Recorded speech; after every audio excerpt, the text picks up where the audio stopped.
Good morning बच्चों। आज आप लोग के क्लास 4 के कंप्यूटर का दूसरा ऑनलाइन क्लास है, दूसरा दिन है। आप लोग आ जाइए। हम कल क्लासिफिकेशन पर आके छोड़ दिए थे, उसी का अब डिफ़ाइन करना है, डिटेल्स में करना है। जो प्राइमरी मेमोरी क्या होता है, तो primary memory is also called internal memory, यानी प्राइमरी मेमोरी को हम इंटरनल मेमोरी भी कह सकते हैं। This is the main area in a computer where data instruction and information are store. ये कंप्यूटर का मेन एरिया का जो है, कंप्यूटर के जितने भी डाटा होते हैं, इंफॉर्मेशन होते हैं, इंस्ट्रक्शन होते हैं, उसको स्टोर करते हैं। Any storage location is this memory can be directly accessed by the central processing unit, यानी ये डायरेक्टली जो मेमोरी को स्टोर करके सीपीयू को प्रदान करती है। सीपीयू के बारे में आप लोग जानते हैं, सेंट्रल प्रोसेसिंग यूनिट जो होता है, यानी कंप्यूटर का ब्रेन भी इसे कहा जाता है। आजकल लैपटॉप का ज़माना है, अधिक लैपटॉप के अंदर जो है कीबोर्ड के नीचे ही सीपीयू सेट रहता है। लेकिन पहले ज़माने में जिस प्रकार का कंप्यूटर चलता था, अभी भी कहीं कहीं आपको सिस्टम देखने को मिलता होगा जिसमें एलसीडी अलग होते हैं, कीबोर्ड अलग होते हैं, माउस अलग होते हैं, मॉनिटर अलग होते हैं, सीपीयू अलग होते हैं, देखते होइएगा। लेकिन अब उसमें बहुत सा झंझट था, इसलिए अभी जो है डेवलप किया है, दुनिया जहान डेवलप किया है, लैपटॉप का निर्माण हुआ है। लैपटॉप पे हम लेके कहीं भी आ सकते हैं। ये सब आपको पैक मिलेगा, यानी कंप्यूटर के अंदर, लैपटॉप के अंदर ही रहता है। फिर the CPU need not begin searching from the first location onwards, यानी इसको जो है सर्चिंग की आवश्यकता नहीं होती है। As the CPU can randomly access any storage location in this memory, it is also called random access memory, यानी ये रैंडम एक्सेस मेमोरी कहलाता है, जिसको रैम कहते हैं। रैम का मुख्य काम होता है कंप्यूटर को फास्ट करना, ठीक है। जैसे मोबाइल में भी आजकल सुने होइएगा, अक्सर मोबाइल जो है कहता है कि 464 है, यानी 464 है। इसका मतलब क्या होता है, यानी 4 GB उसमें रैम है और 64 GB उसमें इंटरनल मेमोरी है। अभी इंटरनल मेमोरी के बारे में जैसे जाने हैं, यानी मोबाइल के अंदर ही उतना मेमोरी होता है जिसको स्टोर करता है डाटा को। 4 GB रैम जो है वो सिस्टम को, यानी मोबाइल को फास्ट करता है। The data we feed while working is also temporarily store in the RAM, यानी रैम में टेम्पोरली स्टोर होता है data.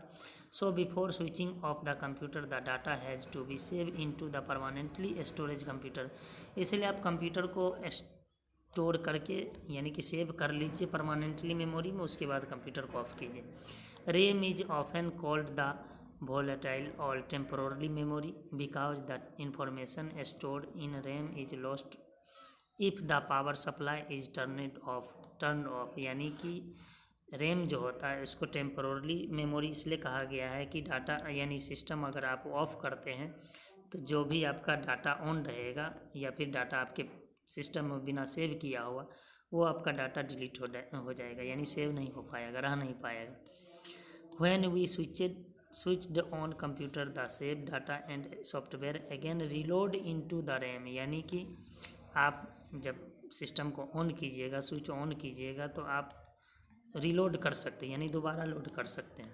Since RAM is the place where all the work is done, data can be read and written in RAM, so RAM is also known as read या write memory, यानी computer जितने भी data होते हैं उसको read करते हैं या राइट करते हैं, इसलिए उसको रीड या राइट मेमोरी भी कहा जाता है। अब आगे पॉइंट में आइए, तो रीड ओनली मेमोरी क्या होता है, रोम जो होता है। आप इसका फिगर देख लीजिए गौर से, किस प्रकार का होता है। सीपीयू में ये अटैच रहता है, सीपीयू के मदरबोर्ड में अटैच रहता है। सीपीयू के अंदर एक बोर्ड होता है, मदरबोर्ड के नाम से जाना जाता है, उसी में सारा चीज़ को एडजस्ट किया हुआ रहता है, यानी फिट किया रहता है।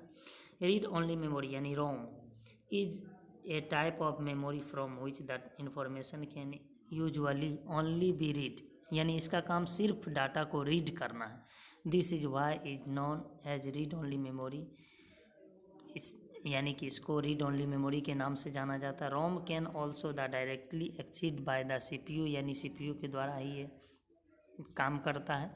But the data and instruction store in ROM are retain even when the computer is switch off, यानी कंप्यूटर को जब स्विच ऑफ करते तो इसका इंस्ट्रक्शन बंद हो जाता है।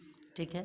The kind of memory that retain its contents even after the power is turn off is known as non volatile memory, यानी पावर जब ऑफ होता है तो मुख्य रूप से पावर ऑफ करने की जो टाइमिंग होती है यानी प्रक्रिया होती है उसको नॉन वोलेटाइल मेमोरी के द्वारा होती है। सेकेंडरी मेमोरी में आइए, जिसको एक्सटर्नल मेमोरी कहते हैं, यानी अलग से जैसे पेन ड्राइव लगा लिए या हार्ड डिस्क लगा लिए, एक्सटर्नल हार्ड डिस्क लगा लिए, या फिर आप मेमोरी भी आजकल देखे होइएगा कि मेमोरी में जैसे गाना लोड करते हैं तो मेमोरी भी जो है अलग से आप कार्ड रीडर के द्वारा लगा सकते हैं, या सीडी या डीवीडी कुछ भी लगाते हैं, वो सेकेंडरी मेमोरी यानी एक्सटर्नल मेमोरी कहलाता है। This is also known as external memory. It is use to store information for a longer period, अधिक समय तक इसमें रख लीजिए डाटा को सेव करके। Data is not lost in external memory even when the computer is turn of. The external memory is essential because the internal memory of a computer has a limited storage capacity, यानी आपको जो है external memory होता है जैसे कुछ आवश्यक चीज़ है उसको आप रख लीजिए, क्योंकि इंटरनल मेमोरी जैसे मान लीजिए सिस्टम है, कंप्यूटर जो है कभी भी ख़राब हो सकता है, आप उसके लिए जो ज़रूरी का अधिक आवश्यक हो मतलब डाटा, उस डाटा को आप एक्सटर्नल डिवाइस में रख सकते हैं। Let us discuss about some commonly use secondary storage device. आप कुछ डिस्कस कर सकते हैं। जे एक्सटर्नल डिवाइस क्या होता है, अभी हम बता दिए कि एक्सटर्नल डिवाइस क्या होता है। जैसे मान लीजिए कंप्यूटर में डाटा नहीं रखे, हम अलग से डाटा रखते हैं। अब आइए हार्ड डिस्क में। हार्ड डिस्क क्या होता है, तो कंप्यूटर का सबसे, जैसे मोबाइल का इंटरनल मेमोरी होता है उसी तरह कंप्यूटर का भी ये मेमोरी है। तो इसमें भी कई पार्ट होते हैं, जैसे ड्राइव बना हुआ रहता है, जैसे C drive, D drive, E drive, F drive, G drive, ये आप खुद से बना सकते हैं। सी ड्राइव जो होता है मुख्य रूप से एक सिस्टम का ड्राइव होता है।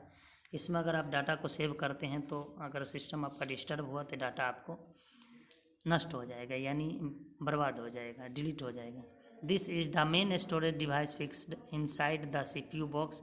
It has huge storage capacity which can range from 500 GB to 5 TB, यानी मुख्य रूप से देखें कि इसका कैपेसिटी जो होता है 500 GB से लेकर 5000 GB तक, यानी 5 TB को इससे पहले हम बताए हैं कि 1000 GB को हम 1 TB कहते हैं। ठीक है।